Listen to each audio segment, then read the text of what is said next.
அடிக்கடி நான் நினைவு கூறக்கூடிய ஒரு நபித்தோழர். அடிக்கடி மக்கா மதீனாவுக்கு போறதுனால, அதிகமா எனக்கு மனசுல வரக்கூடிய ஒரே நபித்தோழர் வந்து முஸ்அப் பின் உமைர் ரலியல்லாஹு அன்ஹு. நான் மக்காவும் மதீனாவும் அவருக்கு ரொம்ப நெருக்கமானது. ஏன்னு சொன்னா, மக்காவுடைய ஆரம்ப கால அழைப்பு பணியில இஸ்லாமை ஏற்றுக்கொண்ட, மக்காவுடைய செல்வந்தர்களுடைய குடும்பத்திலிருந்து வந்தவர் முஸ்அப் இல்லையா?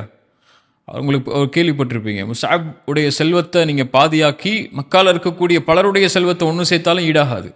அவ்வளோ பெரிய செல்வந்தர் அவர். காலையில் ஒரு ஆடை, மாலை ஒரு ஆடை, இரவு ஒரு ஆடை, காலை உணவு, மதிய உணவு, இரவு உணவு அப்படின்னு வறுமை இருக்கும்போது கூட நறுமணங்களை பூசிக்கொண்டு தெருக்களில் நடக்கும்போது மாலை வரை நறுமணம் இருக்கக்கூடிய அளவுக்குள்ள விலை உயர்ந்த எல்லா ஆடைகளும் வசதிகளும் உள்ள ஒரு தோழர். அல்லாஹ்வுடைய தீனை ஏற்றுக்கொண்ட ஒரே காரணத்துக்காக வீட்டை விட்டு துரத்தப்படுறாரு. அம்மா வந்து போயிருன்னுறாங்க. அபிசீனியாவுக்கு ஹிஜ்ரத் போகிறாரு, திரும்பி வர்றாரு. அவங்க அம்மாவை பார்க்காம ரசூலுல்லாஹி ஸல்லல்லாஹு அலைஹி வஸல்லம் பார்க்க போகிறாங்க. இப்போ அம்மா கூப்பிட்டு கேட்குறாங்க, நான் ஒன்று பெற்றிருக்கேன், வளர்த்துருக்கேன், நீ என்ன ரசூல்லாங்கிற ஒரு முஹம்மதுங்கிற ஸல்லல்லாஹு அலைஹி வஸல்லம் வந்ததுக்கப்புறம் அவரை நீ சந்திக்க போகிற அளவுக்கு முக்கியமாயிட்டாரா? இதுக்கப்புறம் உனக்கும் எனக்கும் தொடர்பு இல்லைங்கிறாங்க. இப்போ அவர் தாயிட்ட சொன்ன ஒரு வார்த்தை முக்கியமானது.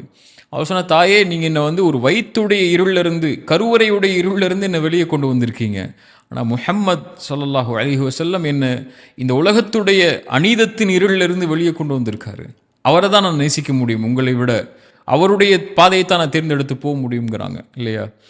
ஸல்லல்லாஹு அலைஹி வஸல்லம் அவங்களுடைய மார்க்கத்தை படிக்கக்கூடிய அந்த தோழர் மக்காவுடைய பருவத்தில் மதீனாவிலிருந்து அபிசீனியாவுடைய ஹிஜ்ரத்துக்கு அப்புறம் அக்கபாவுடைய உடன்படிக்கைக்காக வர்றாங்க.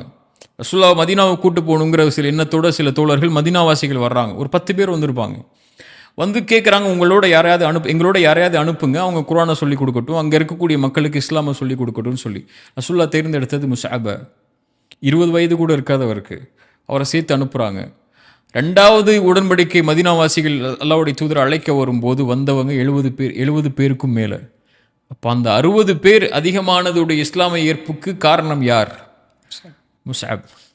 ரசூலுல்லாஹி ஸல்லல்லாஹு அலைஹி வஸல்லம் மதீனாவுக்கு போகிறதுக்கு முன்னாடியே மதீனாவுக்கு இஸ்லாமிய சாம்ராஜ்யம் அமைகிறதுக்குள்ள அடித்தளத்தை அமைத்து யூதர்கள் பலரையும், அன்சாரிகள் மதீனாவாசிகள் பலரையும், மதீனாவாசிகளுடைய தலைவர்கள் பலரையும் அல்லாஹ்வுடைய தீன் பக்கம் இணைச்சு ரசூலுல்லாஹ் வரதுக்கு முன்னாடியே மதீனாவுக்குள்ள இஸ்லாமிய சாம்ராஜ்யத்துக்குள்ள அடித்தளங்களை வச்சு ரசூலுல்லாஹ் வந்த உடனே அரண்மனைக்குள்ள, ஒரு அரசவைக்குள்ள, ஒரு மிகப்பெரிய நாற்காலிக்குள்ள அமர வைக்கிற மாதிரி அல்லாஹ்வுடைய தூதர் அமர வச்சதுக்குரிய அடிப்படையே முஸ்அப் தான் ரலியல்லாஹு அன்ஹு. ஆனால் அந்த முஸ்அப் அல்லாஹ்வுடைய தீனில் இருந்த அந்த அர்ப்பணிப்பு அவருடைய உலகத்தில் அவருக்கு போயிருச்சு. அதுக்கப்புறம் அவருடைய ஆடை கிழிந்த ஆடை தான். ரசூலுல்லாஹி ஸல்லல்லாஹு அலைஹி வஸல்லம் நிறைய முறை முஸ்அப்பை பார்த்து அழுதுருக்காங்க. இன்னும் முஸ்அப், அல்லாஹ் உன்னுடைய நிலைமை இப்படி ஆயிடுச்சு முஸ்அப், இப்படிப்பட்ட ஆடைகள் அணிஞ்சிருக்கியன்னு சொல்லி. அந்த முஸ்அப் மதீனாவுக்கு உள்ள அந்த இஸ்லாமிய ஏற்புக்கு எல்லாத்துக்கும் காரணமாகி உஹதுடைய போர்க்களத்தில் மரணமாகிறாரு. ரசூலுல்லாஹி ஸல்லல்லாஹு அலைஹி வஸல்லமுக்கு முன்னாடி முஸ்அபுடைய ஜனாசா கொண்டு வரப்படுது.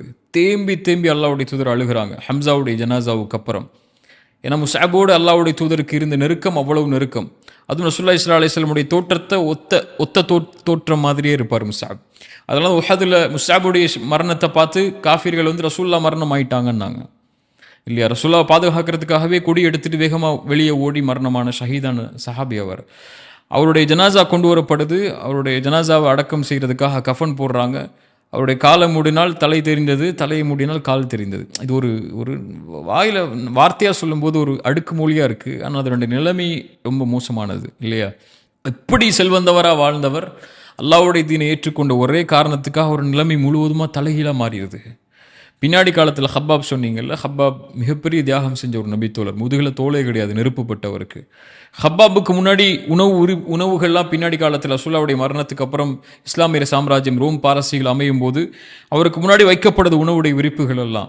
ஹப்பாப் சொல்கிறாரு, அந்த உணவுகள் அந்த அலங்காரங்கள் எல்லாம் பார்த்ததுக்கப்புறம், எங்களோட முஸ்அப் வாழ்ந்தார், அவர் இப்படிப்பட்ட நிலையில் இருந்தார், மரணமானார், அடக்கம் செய்ய போனோம், அவருடைய காலை மூடினால் தலை தெரிந்தது, தலையை மூடினால் கால் தெரிந்தது.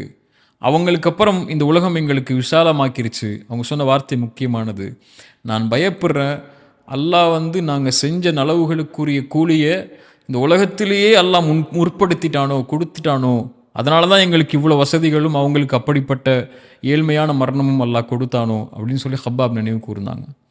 இப்போ அவ்வளோ நெருக்கமான ஒரு தோழர், ஒரு வரலாற்றை படித்ததுக்கு அப்புறமும் அதை மக்களுக்கு எடுத்து வைக்கணுங்கிற ஆர்வம் அந்த வரலாற்றிலிருந்து வரும்போதும் எனக்கு நெருக்கமான தோழரில் ஒருவர் முஸ்அப் ரலியல்லாஹு அன்ஹு.